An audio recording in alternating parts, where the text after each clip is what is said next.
I had just won the biggest case of my life, a victory for justice I had poured my soul into. I ran to share it with my secret lover, the one man who made me feel real. But instead of his embrace, I was met with a cold stare and a file. He wasn't a security guard, he was an agent, and my victory was just a part of his game. The Saturday morning light spilled into our Manhattan apartment through the panoramic windows, a liquid gold washing over the minimalist living room. The air was a carefully curated blend of freshly brewed coffee and the sweet, buttery scent of almond croissants, a weekend tradition David upheld with religious consistency.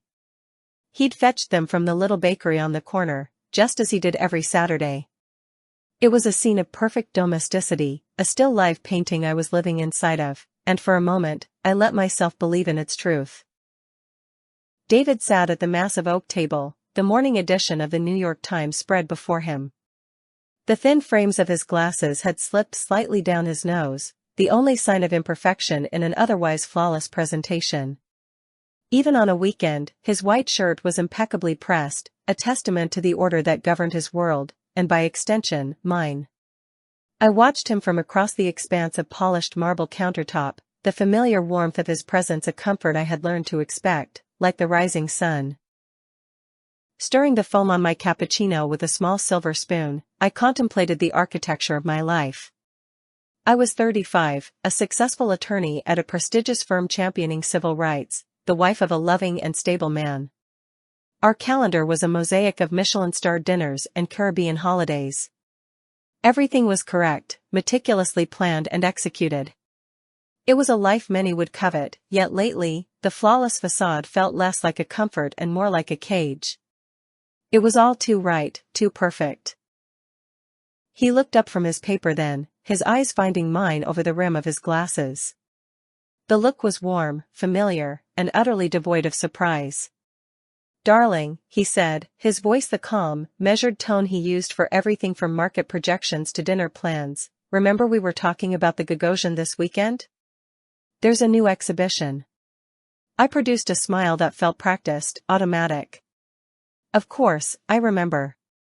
The words left my mouth, but my mind was already somewhere else, drifting away from the gallery, from the weekend, from him. My gaze drifted and then snagged on the object that broke the perfect composition of the morning, my phone. It lay face up on the cool stone of the island, a sleek black rectangle of dormant potential. It seemed alien in the warm, sunlit room, a portal to a world that did not belong here among the artisanal pastries and the rustling newspaper. It hummed with a silent energy that drew my attention completely, pulling me out of the comfortable tableau we had so carefully constructed for ourselves. The dark screen was illuminated by a single, unread message. The sender was obscured, hidden behind a simple, anonymous M. But I knew exactly who it was from. My heart gave a sharp, painful jolt against my ribs, a frantic bird beating against its cage. Below the initial, the words themselves were stark, a command disguised as an invitation, a secret whispered into the sanctity of my perfect morning. "Waiting for you. Same place." The sentence hung there in the silent air, a crack spidering across the flawless surface of my life. The 40th floor was a world sealed in glass and climate-controlled air, a perfectly calibrated machine humming with the quiet thrum of ambition.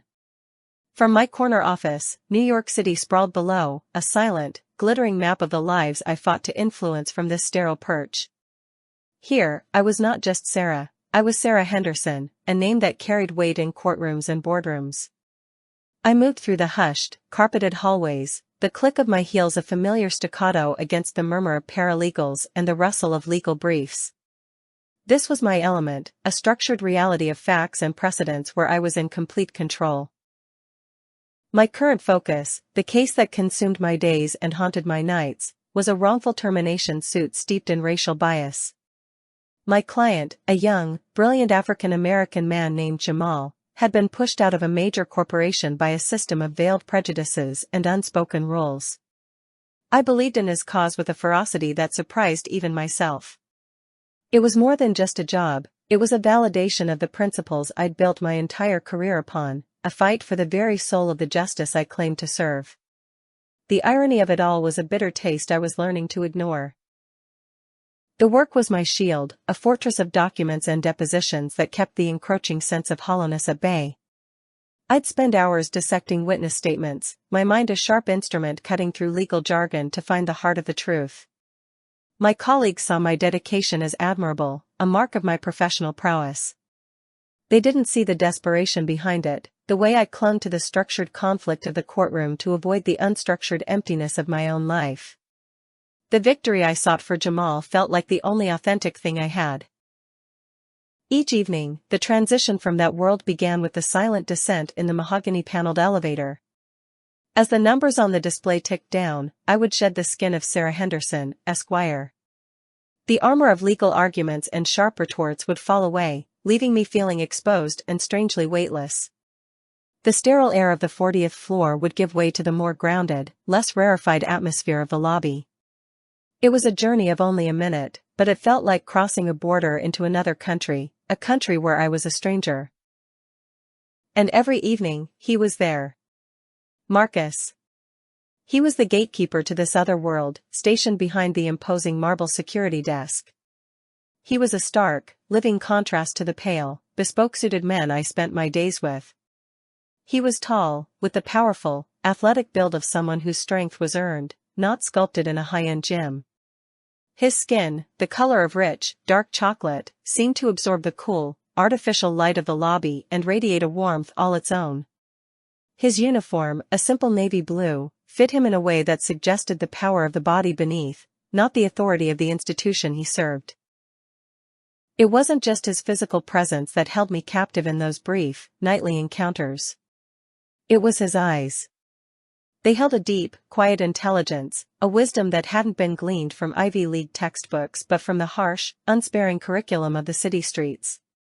There was a calm certainty in his gaze, a self-possession that the men in my world, with all their wealth and influence, desperately tried to project but never truly owned. He was a fixed point in the dizzying spin of my life, a silent observer of my daily exodus. Our interactions began as a silent acknowledgement, a slight dip of his chin as I passed. I would offer a tight, professional smile in return. Then, it grew into a quiet exchange of pleasantries. "Have a good night, Miss Henderson," he would say, his voice a low, smooth baritone that was startlingly gentle. "You too, Marcus," I would reply, the sound of his name on my lips feeling both foreign and intimate. It was a simple, meaningless ritual, yet it became the anchor of my day, the moment I both dreaded and craved. The conversation slowly expanded, venturing into the neutral territory of weather forecasts and sports headlines. He never pried, never asked about my day or the heavy leather briefcase I carried. He simply created a small, safe space in the vast, impersonal lobby, a few minutes where I wasn't being evaluated or analyzed. He listened. It was a rare and potent gift.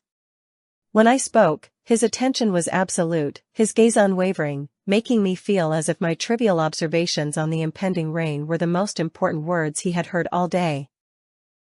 In his presence, the carefully constructed identity of Sarah Henderson, the brilliant lawyer and perfect wife, would crumble into dust. I wasn't a collection of achievements and expectations, I was simply a woman. A woman who was seen, not for what she did, but for who she was in that fleeting moment. This feeling was a dangerous, intoxicating drug. It made the air in the lobby thick with an unspoken energy, a tension that was as terrifying as it was thrilling. I would walk away from the desk, my heart beating a little too fast, the echo of his voice following me out into the cool city night. I started taking the later elevator, manufacturing reasons to stay at the office long after my colleagues had departed for their suburban homes. I told myself it was for the case, that I needed the uninterrupted quiet to focus. But I knew, with a certainty that shamed me, that I was waiting. I was waiting for the moment when the lobby would be empty, when our brief exchange would be the only sound breaking the silence, when the space between us would feel charged with all the things we couldn't say. One rainy Tuesday, the storm outside a mirror of the one brewing inside me, I approached his desk as usual. I was exhausted, drained from a particularly grueling day of witness preparation. I fumbled with my briefcase, and a stack of papers spilled out, scattering across the polished floor. Before I could even react, He was there, moving from behind the desk with a fluid grace that seemed impossible for a man his size. He knelt beside me, his large, capable hands gathering the scattered pages. Our fingers brushed as he handed the stack back to me. It was the briefest of touches, a fleeting contact of skin on skin, but a jolt of pure electricity shot up my arm, a current so powerful it nearly made me gasp. I looked up, and my eyes met his. In their depths, I saw a reflection of my own shock, my own dawning awareness. The air crackled, the unspoken tension between us suddenly becoming a tangible, humming force. The world outside the glass doors, the yellow cab sloshing through the rain, seemed to fade away. He held my gaze for a moment longer than was necessary, his expression unreadable but intense. The silence stretched, filled with the frantic beat of my own heart. He finally broke the spell, his voice a low murmur. "Careful, Miss Henderson." It was a simple warning, but I heard the double meaning, the unspoken acknowledgement of the line we were so dangerously close to crossing. I could only nod, my throat too tight to form words. I fled into the night, the cold rain on my face a welcome shock to my overheated senses. The feeling of his touch lingered on my skin, a phantom brand I could still feel hours later as I lay in bed next to my sleeping husband. The perfectly ordered world I had so carefully constructed was fracturing, and in its place was a thrilling, terrifying chaos. The tension was no longer a subtle undercurrent, it was a raging river, and I knew, with a terrifying certainty, that I was about to be swept away. The week leading up to the final hearing was a descent into a special kind of hell, the kind reserved for lawyers who start to believe their own rhetoric about justice. The prosecution, sensing weakness, applied pressure with relentless, surgical precision. Every motion I filed was countered, every piece of evidence scrutinized and twisted until it was almost unrecognizable. The case, once a solid, righteous structure, began to groan under the strain, threatening to collapse into a pile of legal rubble. It was a siege, and I was losing ground by the hour. The human element, the very thing that had drawn me to the case, became its undoing. My star witness, a man who had sworn he'd seen Jamal's supervisor use a racial slur, suddenly developed a case of selective amnesia. His fear was a palpable thing, a stench of sweat and panic in the small conference room where he recanted his testimony. Another key witness was found to have a minor criminal record from a decade ago, a fact the prosecution gleefully painted as proof of his untrustworthy character. My case was unraveling, thread by painful thread. Adding to the chaos, the media had latched onto the story, transforming a complex human drama into a lurid, bite-sized narrative for public consumption. My face was plastered across the city's news blogs, my motives questioned, my competence debated by talking heads who wouldn't know a tort from a tort. I felt like an animal in a zoo, stared at and judged by a crowd that craved a spectacle. The truth didn't matter, the only thing that mattered was the story, and I was rapidly losing control of it. By Thursday evening, I was running on nothing but caffeine and a simmering, low-grade rage. Sleep had become a distant memory, a luxury I could no longer afford. My apartment, with its sweeping views and curated art, felt like a hotel I was just passing through. I'd come home late, drop my briefcase, and stare at the city lights, my mind a relentless carousel of legal arguments and witness testimonies. I was a ghost haunting the beautiful life David and I had built, a life that felt increasingly like a stranger's. The final blow came during a pre-trial conference that afternoon. It was a massacre. The judge, a man known for his impatience, seemed to have already made up his mind. He sustained every one of the prosecution's objections, his gavel falling like a series of hammer blows against my defense. I watched the smug, satisfied smile on the opposing counsel's face and felt something inside me break. I walked out of the courthouse not just defeated, but hollowed out, the fight completely drained from me. David was in Chicago for a 2-day conference. The apartment, usually a sanctuary of calm and order, met me with an echoing, cavernous silence. The quiet was louder than the city's roar, amplifying the frantic noise in my own head. Every perfect object, every carefully chosen piece of furniture, seemed to mock my internal chaos. I couldn't breathe in those sterile, air-conditioned rooms. I couldn't bear to be alone in the beautiful, empty shell of my perfect life. I had to get out.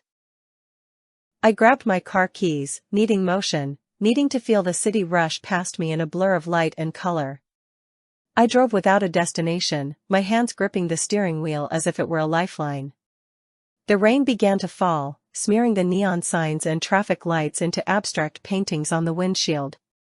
The city was a lonely, indifferent beast. And in that moment, adrift in a sea of anonymous headlights, I felt an overpowering, primal need. It wasn't a thought, but a physical ache, a deep, cellular craving for the only thing that felt real. My fingers moved with a will of their own, my phone feeling heavy and dangerous in my hand. The screen glowed, illuminating my pale, drawn face in the darkness of the car. I typed out the words without hesitation, a raw, desperate plea sent out into the ether, "I need to see you." I hit send, and my heart hammered against my ribs in the agonizing silence that followed. For a few seconds, there was nothing. Then, my phone buzzed.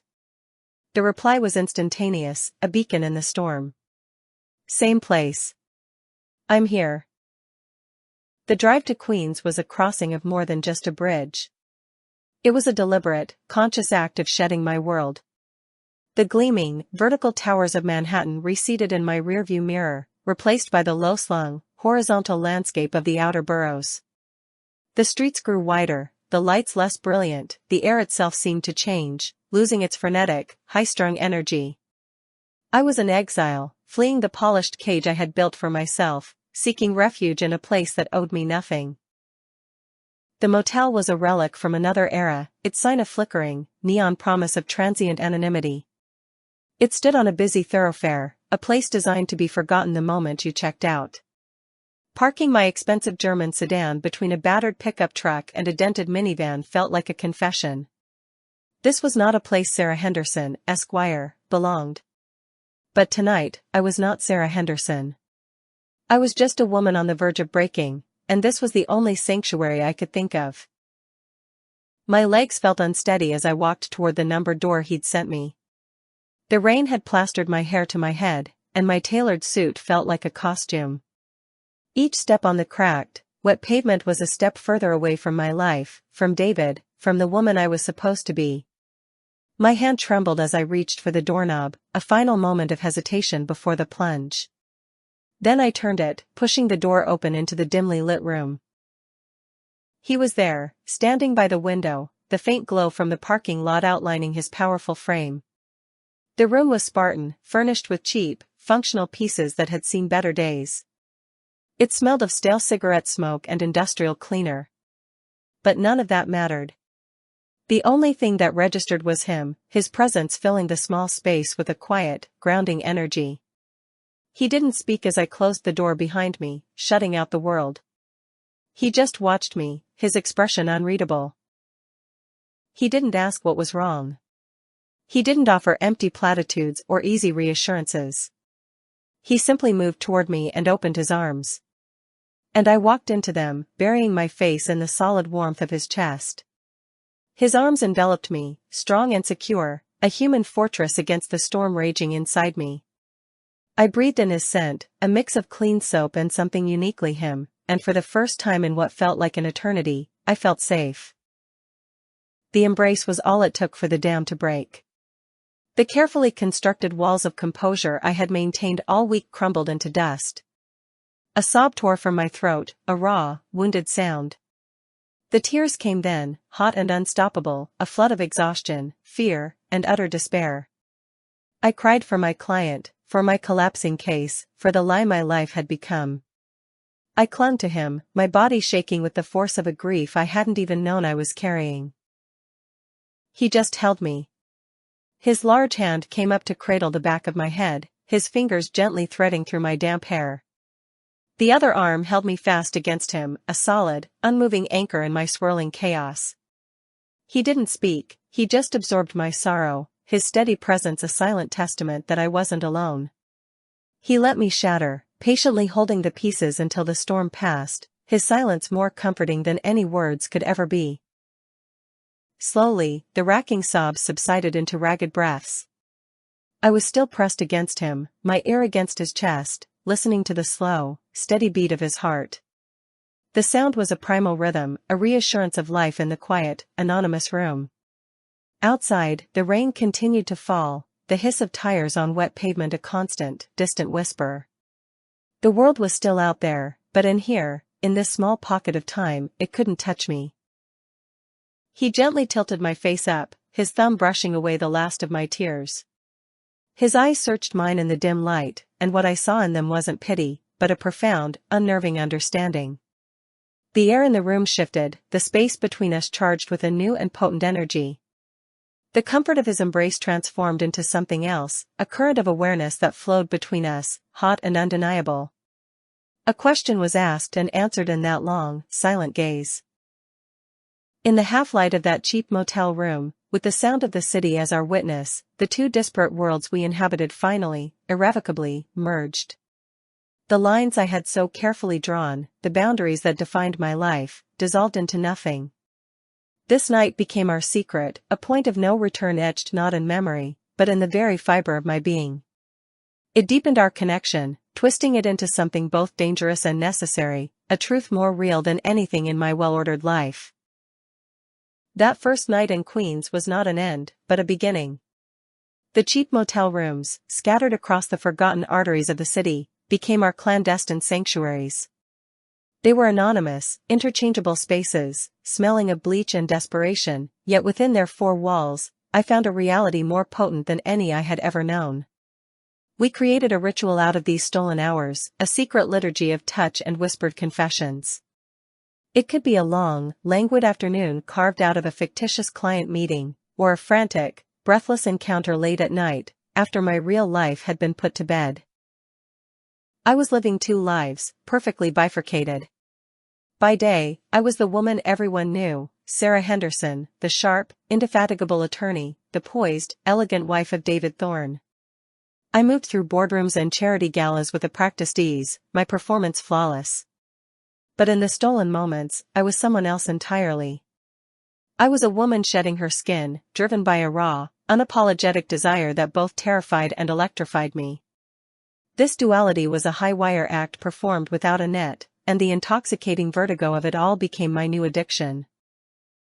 At the firm, my focus sharpened. The adrenaline from my secret life fueled my work, giving my arguments in court a new, passionate edge. My colleagues mistook it for ambition, for a renewed hunger for the win. They didn't see that as I cross-examined a witness, my mind would flash to the feel of Marcus's hand on the small of my back, the low timbre of his voice in my ear.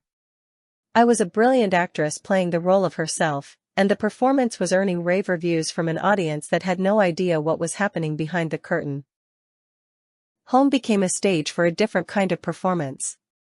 With David, I played the part of the devoted wife, listening to his accounts of mergers and market trends, the details of his world seeming more foreign to me than ever.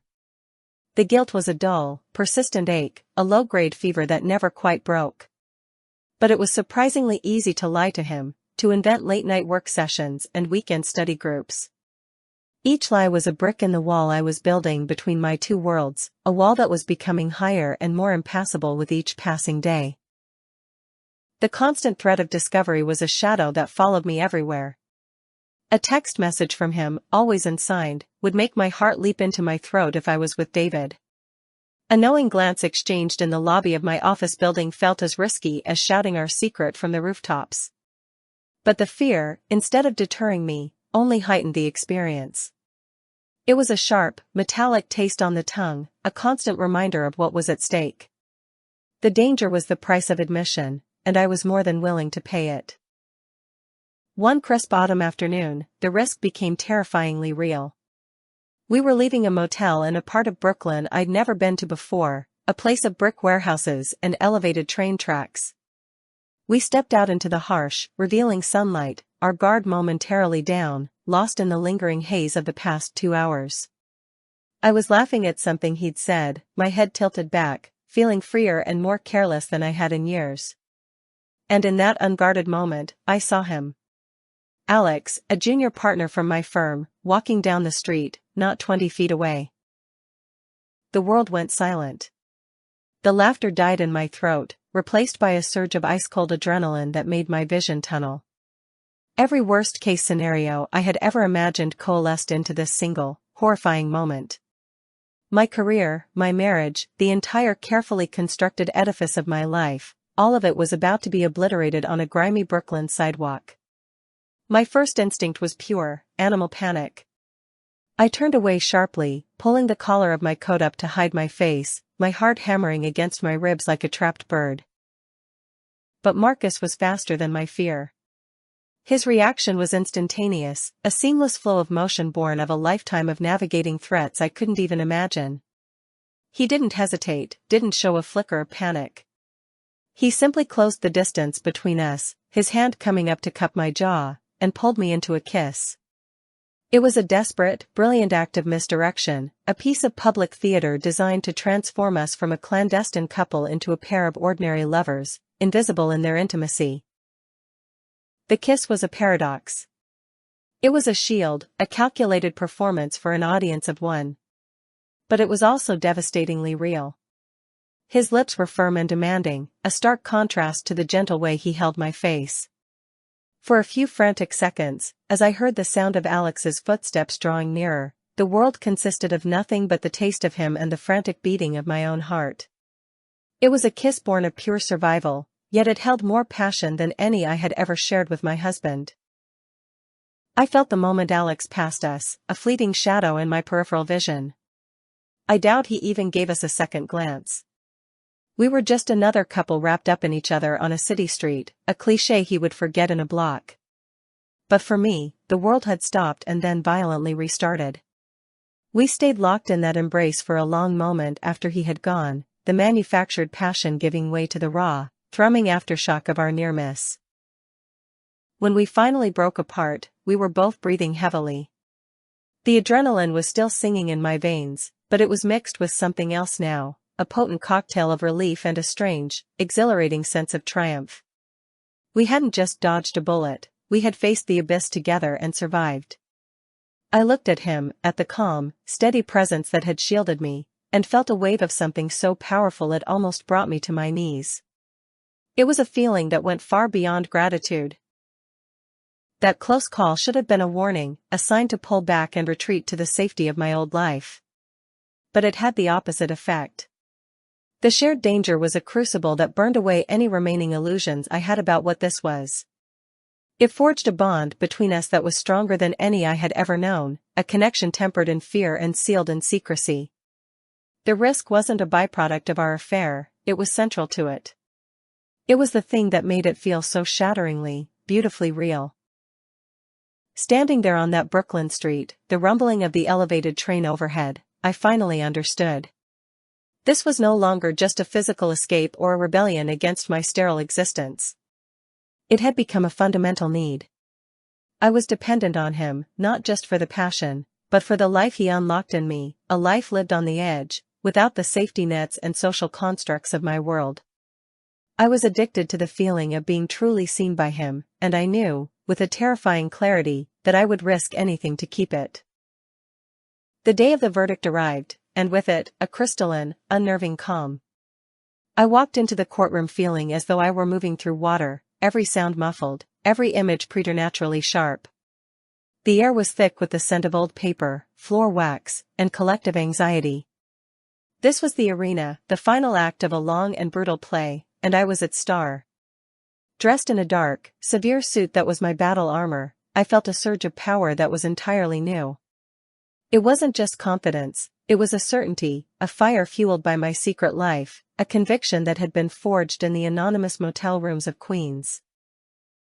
My closing argument was the performance of my life. I stood before the jury, not as a lawyer reciting facts, but as a storyteller weaving a narrative of injustice. My voice, usually so measured and controlled, now resonated with a passion that was utterly authentic. I spoke of systemic bias and casual cruelty, of a good man's life being destroyed by a careless, corrupt system. I could feel the jury leaning in, their skepticism melting away under the heat of my conviction. Every word was a weapon, every gesture a punctuation mark in a story I believed with every fiber of my being. When I finished, a profound silence filled the courtroom. It was as if the entire room was holding its breath, caught in the spell I had woven.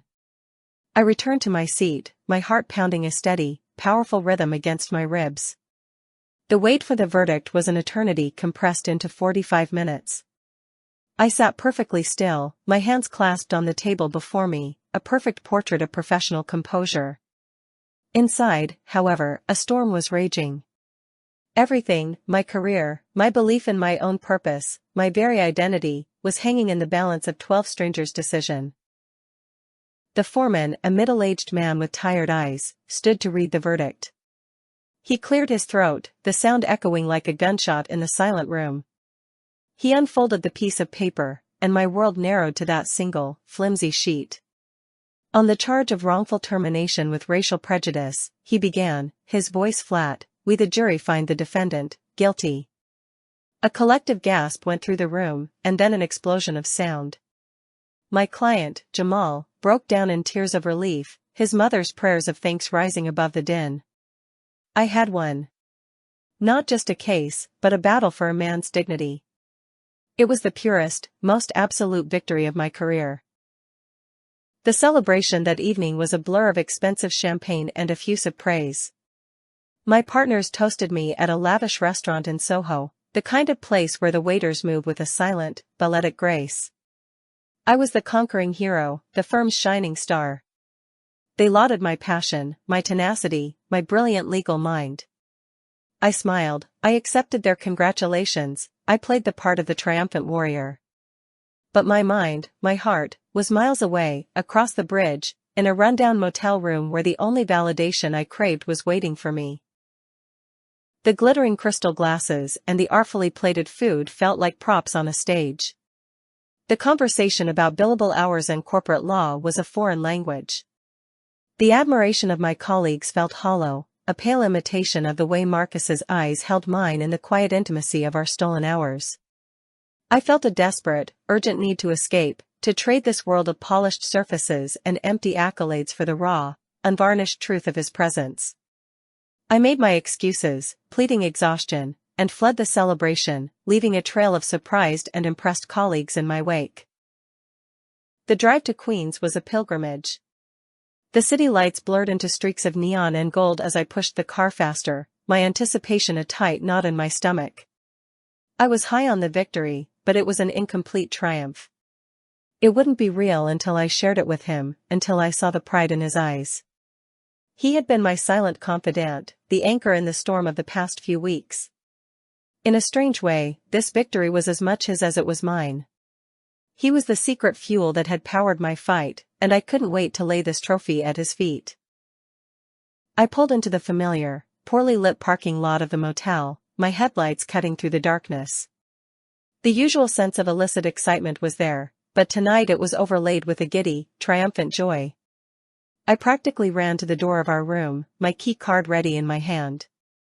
I couldn't wait to see his face, to fall into his arms and tell him everything. I imagined the way he would hold me, the low rumble of his voice as he told me he knew I could do it. I pushed the door open, a wide, happy smile already on my face. The smile faltered and died on my lips. The room was the same, the lighting as dim and unflattering as always, but the atmosphere was completely wrong. Marcus was standing by the small, scarred table, but he didn't move toward me. He wasn't smiling. His face was a mask of grim seriousness, his posture rigid and unfamiliar. The easy, welcoming warmth that always radiated from him was gone, replaced by an icy, professional distance that stopped me in my tracks. A cold tendril of dread began to snake its way around my heart. He wasn't holding a glass of wine or a cheap beer. In his hands was a thick, official-looking manila folder. He gestured to the chair opposite him. "Sarah, we need to talk," he said. His voice was flat, devoid of any of the warmth or intimacy I had come to cherish. It was the voice of a stranger. I sat down slowly, my body suddenly feeling heavy and clumsy. My mind was scrambling, trying to make sense of this sudden, jarring shift. I watched as he placed the folder on the table between us and opened it. My lawyer's mind catalogued the contents with a dawning, sickening horror. It wasn't a legal file. It was a dossier. There were surveillance photos of my boss, Robert Sterling, meeting with shady, unfamiliar men. There were copies of bank statements showing huge, unexplained wire transfers.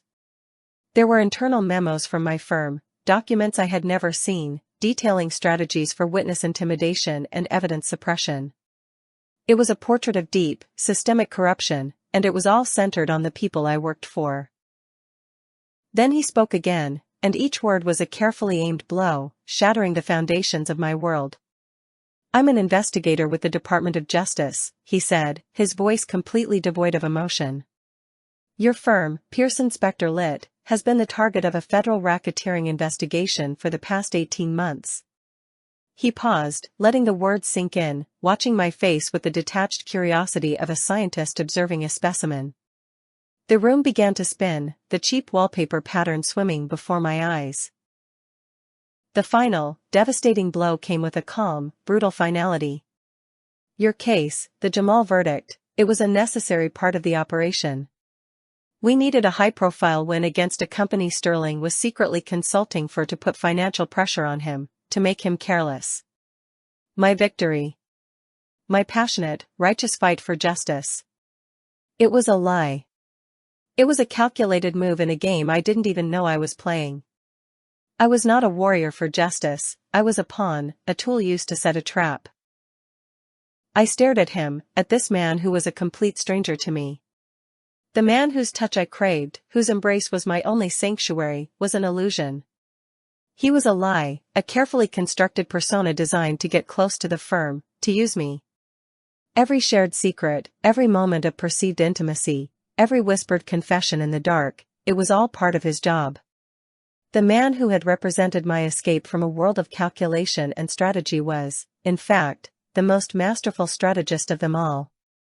And my heart, which I had so recklessly and completely given to him, was just collateral damage. The room didn't shrink or tilt. Instead, it became hyperreal, every cheap detail etched into my brain with the clarity of a courtroom photograph. The faint water stain on the ceiling, the slight buzz from the fluorescent light in the small bathroom, the worn pattern on the thin motel bedspread. These were the details of the room where my life ended. I stared at the man across the table, the man I thought I knew, and saw only a stranger wearing a familiar face. My mind, my greatest asset, simply shut down, refusing to process the words he had just spoken. He laid it all out with the dispassionate precision of an agent delivering a field report. They had identified me early on, a senior associate with a reputation for unwavering principles and a quiet dissatisfaction with the firm's culture. I was, in his words, the perfect asset. My principles, the very core of my identity, had been catalogued and assessed as a vulnerability, a lever to be pulled. My entire being had been reduced to an entry in an operative's file. I was not a woman he desired, I was a target he had acquired. A white-hot fury, so pure and clean it burned away the initial shock, surged through me. Every shared glance, every stolen touch, every moment of perceived connection replayed in my mind, now tainted and grotesque. The gentle concern in his eyes when I was breaking down over the case, was that just him assessing my psychological state?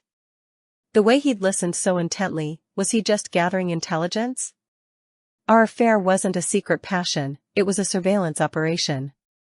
I had willingly invited the enemy into my bed, into my heart. And then, his voice changed, losing its hard, official edge and dropping back into the low, intimate register I knew so well.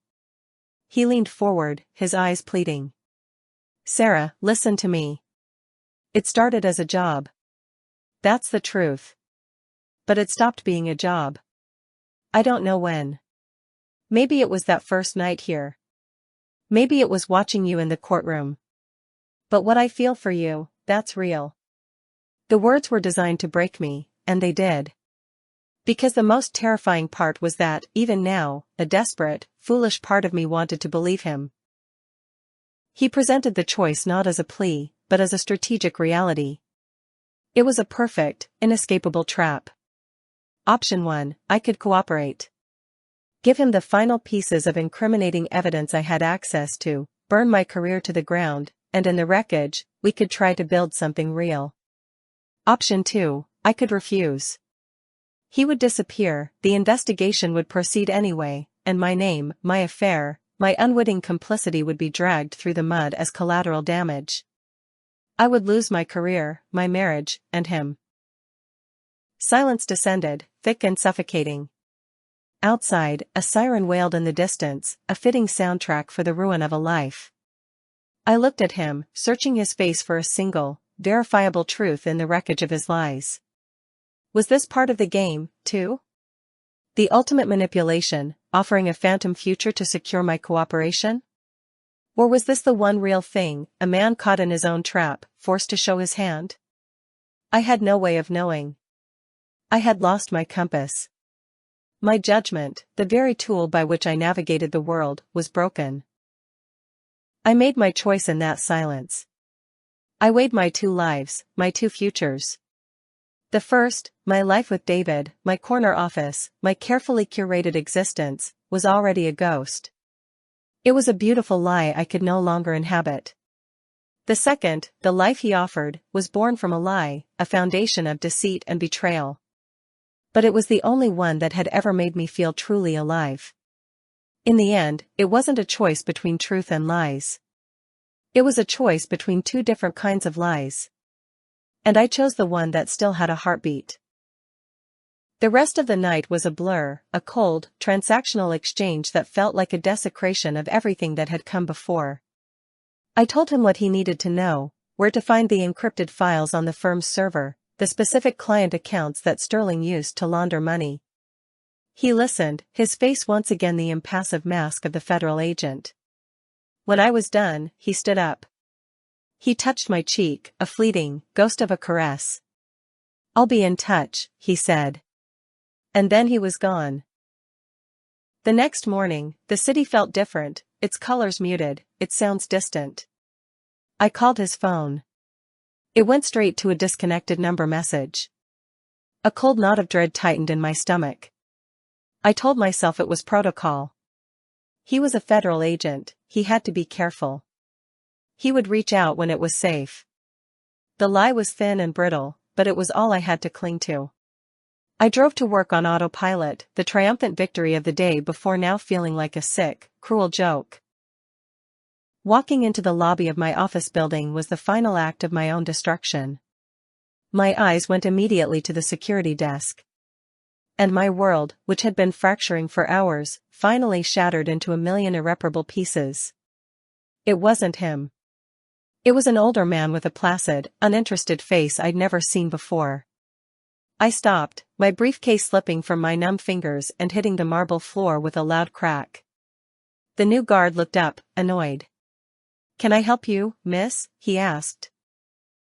The days that followed were a study in cognitive dissonance. I went to work. I answered emails. I attended meetings. Robert Sterling clapped me on the back, congratulating me again on the win. Everything was exactly as it had been. No black cars pulled up to the curb. No FBI agents raided the office. The newspapers were filled with other people's scandals. The investigation I had sacrificed my life for had vanished as completely as the man who had orchestrated it. And that was the true, exquisite cruelty of it all. It wasn't just the betrayal. It was the silence. The complete and utter absence of consequence. I was left with nothing. No righteous crusade, no fallen hero, no new life born from the ashes of the old one. Just the hollowed-out shell of my former existence. I had been left with the agonizing, ever-present suspicion that everything, the investigation, the dossier, his professed love, had all been part of the game.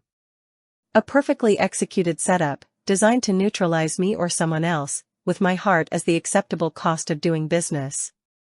This profound, personal injustice, the one that could never be argued in a court of law, was a wound that would never, ever heal.